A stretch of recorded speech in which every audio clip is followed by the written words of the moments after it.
Mao ni affordable na biryani sa Mati. So karon nga adlaw, nag-crave naman pud mi og biryani. So biskig layo kay amo ha, mo biyahe gid mi diri ani nga lugar kay murag mo na pud imong favorite place ba kay duol sa beach. Tapad ni 7-Eleven sa dahikan. So ano man gud sa napa ko sa abroad, pulminti kun ani halos tagadaw mo nang pagnana ko diri sa Pilipinas, ma-miss gid na ko siya kay lami kayo niya. Imo nilang beef biryani.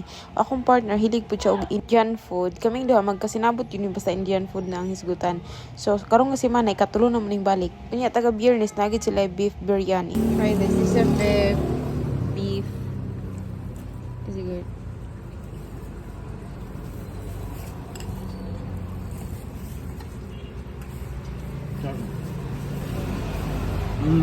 Not very nice. So spicy. This is better. You like it better? Ang among ginabalik-balikan jud diri ang ilahang chicken biryani, puro ganihan nakatilaw mi og beef biryani which is really good. I mean, pareho man silang lami sa kuha, basta biryani lami yun na niya ang akong partner niyang pinakaganan isang beef biryani, pero mukhaon po siya chicken biryani kay ganahan po siya. Mas lami lang dogla sa ang beef, pero mas mahal-mahal gamay ang beef, kasi beef man. So ang iyahang serve sa beef kay naa sa 800 ang family size. Unya ang chicken biryani, ako jud ning ma-recommend sa inyo ha.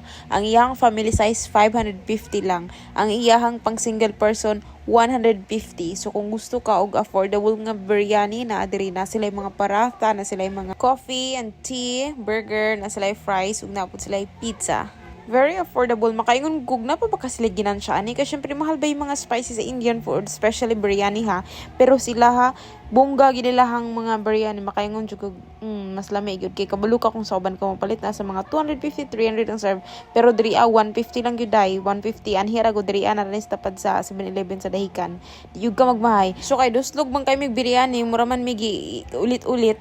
Family size among gi-order, unya daghan kayong sobra yung tarawa o mo paning sobra, makakaon pa kag mapanihapunan pa na mo sa among gi-take out kay para amo na lang ning initon pag-abot sa balik kana pa hiluto nimo. Akong ganahan diri ang lugar no kay lamay siya tambayan kay peaceful kay siya. Unya ang ilahang mga coffee day, kalami sa ilang mga coffee na ay mga strong coffee, chocolate coffee, na ay matcha, na ay macchiato, caramel. Lami gud siya. Kamo na lay anhi diri at testingin ninyo.